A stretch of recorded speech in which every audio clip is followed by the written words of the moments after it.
Serious, have you ever been tortured? Tell us your story. Through some fluke and terrible luck I fell on a needle in the streets, and it lodged itself with an end in 2 different bones, requiring surgery to remove.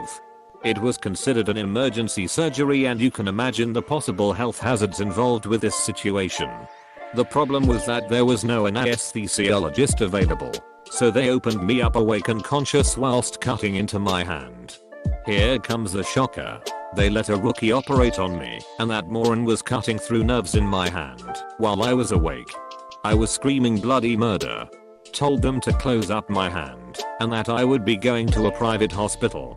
My aunt and uncle were removed from the premises, and I was tied down so they could continue operating.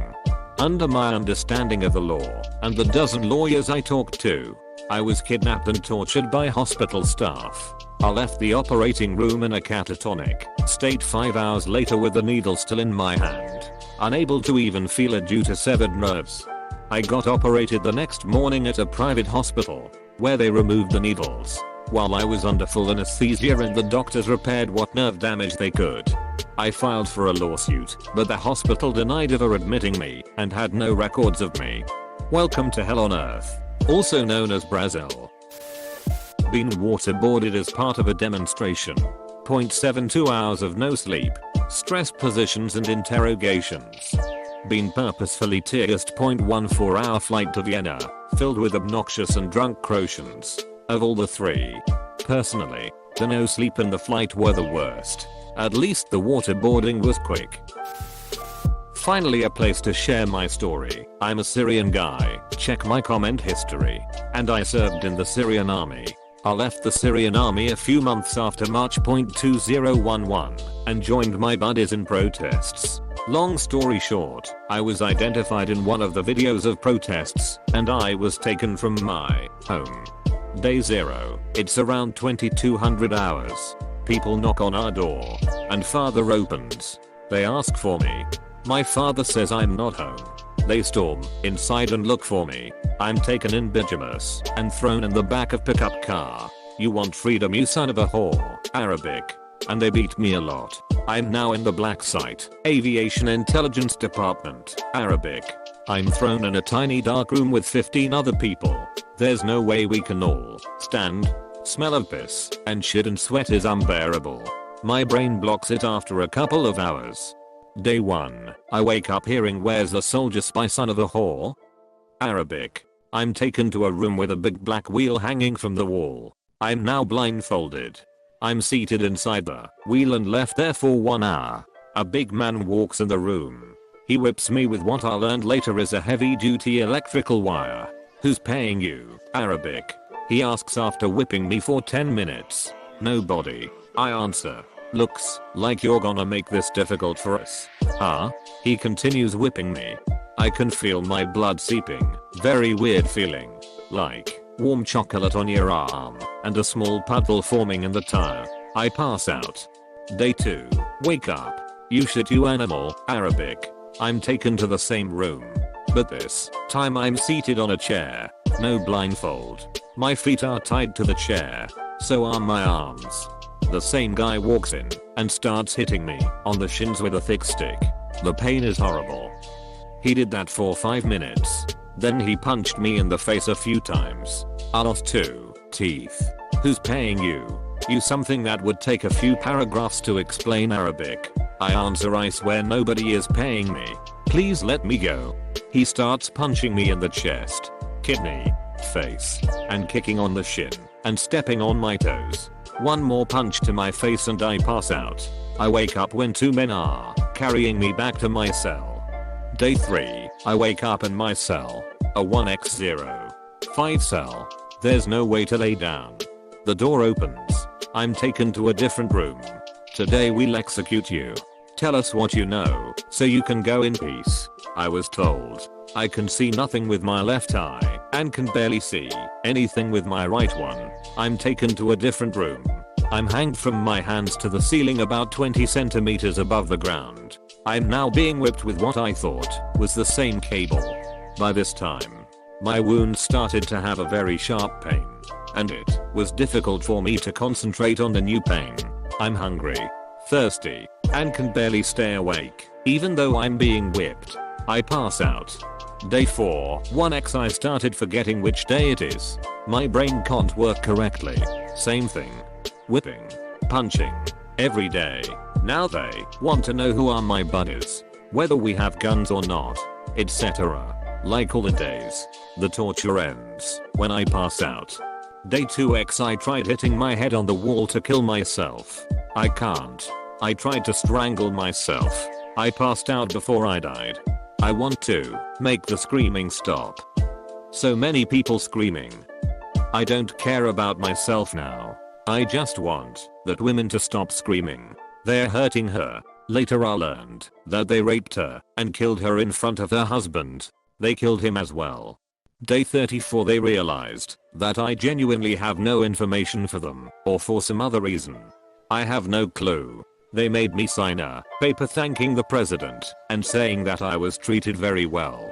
I was driven and left somewhere outside my city. A car stopped for me and the guy drove me home. I knocked on the door. My mother opens and starts crying. I stayed in the hospital 3 weeks after that. I had multiple infections on my body. I nearly lost sight in my left eye because of infection from my own shit. My nose is still crooked till this day. I can't sleep in the dark. And I'll never ever trust anybody with anything in my life. I don't know if this counts, but my father used to pin me down then inflict pain on me until I screamed.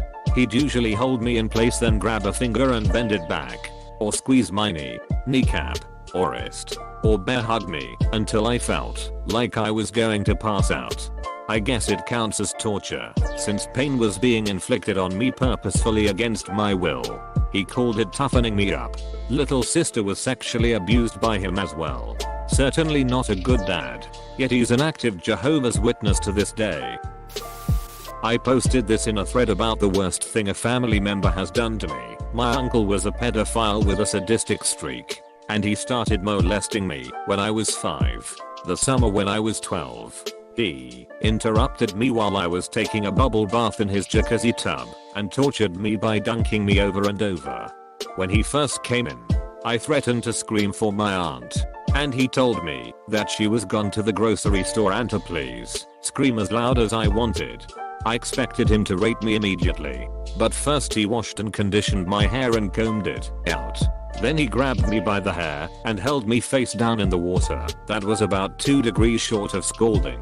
My vision started to go black, but I managed to get my foot hooked around the tap. When I flipped myself over, though, I also turned on the hot water. He hit my head against the marble and dunked me again until I started to pass out. He pulled me out, let me take a deep breath, and then dunked me again and again. There is nothing worse than being drowned. I thought I was going to die. I must have stopped breathing completely at some point, because when I woke up he was giving me CPR. I coughed up what felt like a gallon of soapy water, and then he raped me. Editing this into the original post, so people stop asking, I'm female. Please stop offering to kill my uncle. Your comments will just get deleted anyways. My uncle is alive and well. I guess I just said was because I haven't seen him in 11 years. I pushed it all to the back of my mind for the longest time. I pressed charges when I was 16, and the whole process was hell. I asked to be allowed to testify via video feed, but the prosecutor refused, saying that that was normally only done for children, and insisted that it would do me good to face him. They made me feel like I was weak, when really I was just aware of what I could and couldn't handle. I had terrible PTSD, crippling depression, and anxiety attacks, and all evidence was long gone. Plus I was a wild child as a teen and there were some inconsistencies in my story, especially the parts that happened when I was very young. I knew the defense was going to rake me over the coals, and I was extremely reluctant to put myself through that when I was finally starting to heal. I didn't want revenge, I just wanted it to be over. The trial was pushed back over and over, and the district attorney's office kept reassigning the case to different prosecutors. The lawyer who ultimately closed the case was only assigned to it a week before jury selection, and the trial was scheduled to take place during finals week of my senior year of high school, when my mom called the DA's office the Friday before jury selection. We learned that just that morning he had pleaded no contest to injury to a child and got off with 5 years probation and a $500 fine. Apparently the new prosecutor had seen notes in the file indicating my reluctance to testify and decided to let him plea out without even calling us first. Since all he admitted to was giving me inappropriate massages, he doesn't have to register as a sex offender. Knowing that he's free makes my blood boil. But I don't regret sparing myself from what I know would have been a humiliating, miserable trial. TL. Doctor, the Dallas County District Attorney's office really sucks.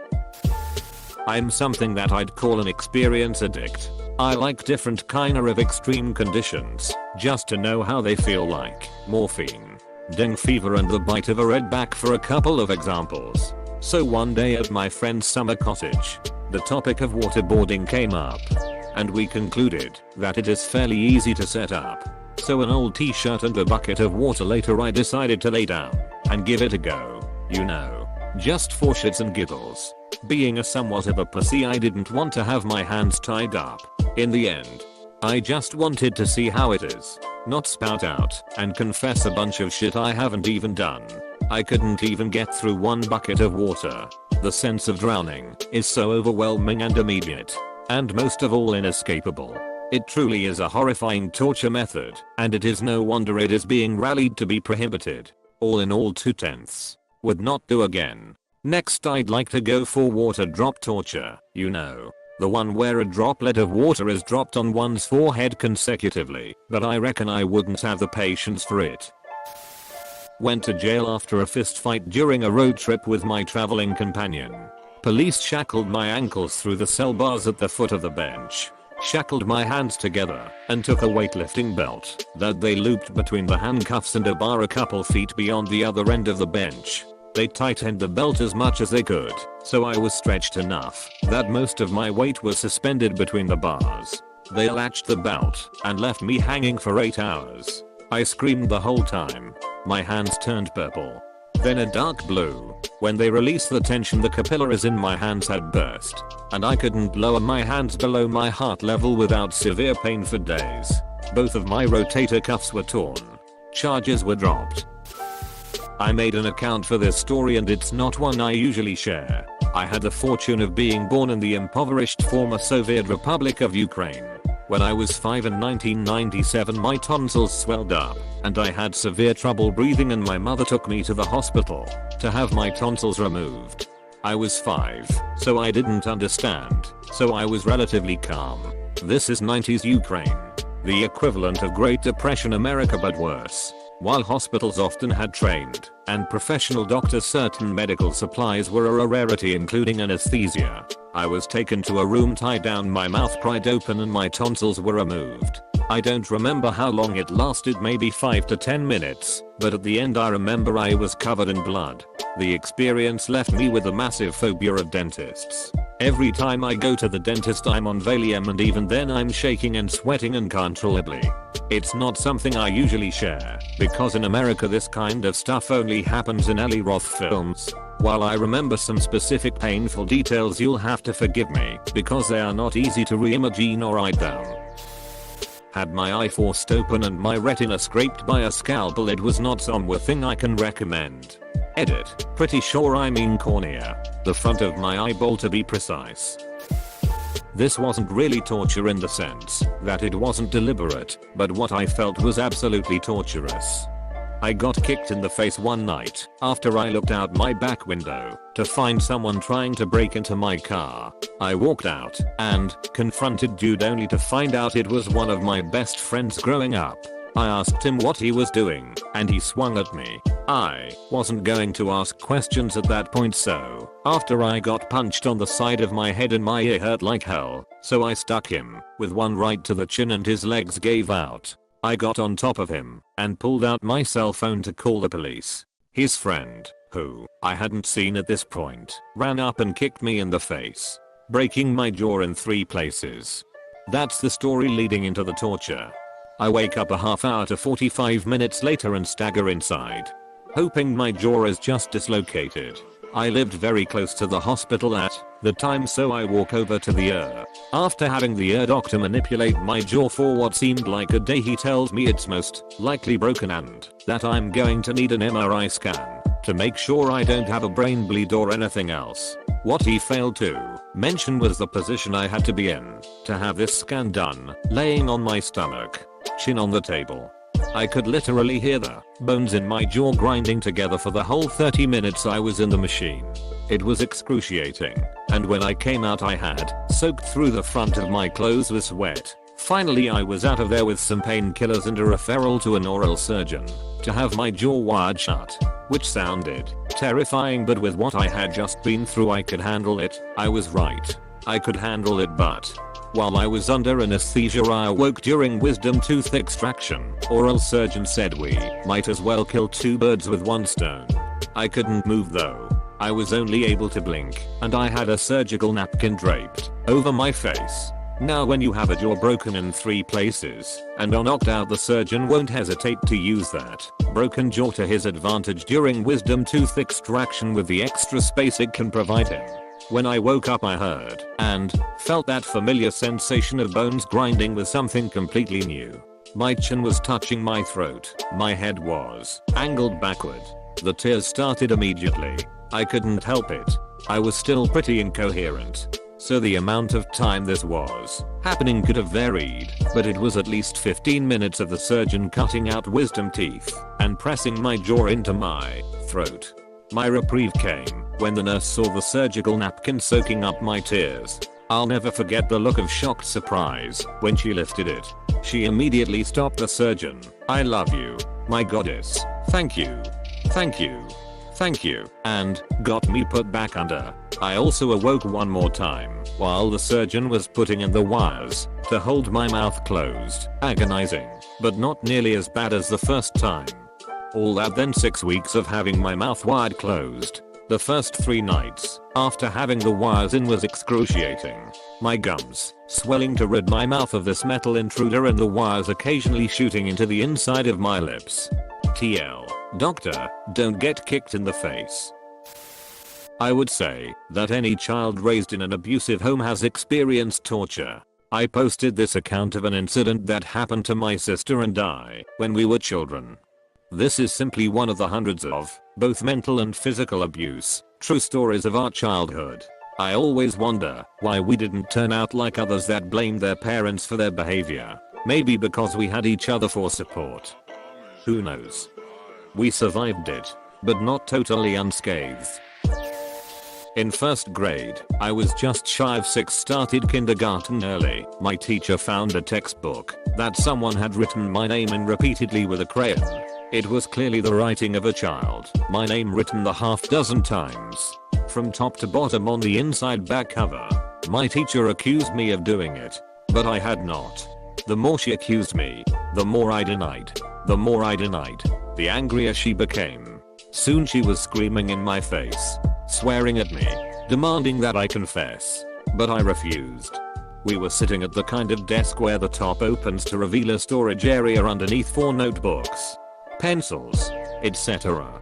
She told me to get my things out of the desk as I was to go to the principal's office. When I reach inside, she slammed my arms with the desktop, then asked if I was ready to confess. I refused. So she told me to get my things again. I didn't want to get my arm slammed again, so I refused. She demanded I get my things, and I continued to refuse. She became so angry she grabbed my arm, lifted the desktop, stuck my hand inside, and slammed the top again. She repeated this about a dozen times, asking between each slam if I was ready to confess. I never did confess, and she eventually stopped when a number of other kids started crying. I told my parents what happened when I got home from school. There was a big stink at school the next day. I had to tell the story of what happened to a number of people. I never saw the teacher again. It really wasn't me who wrote in the book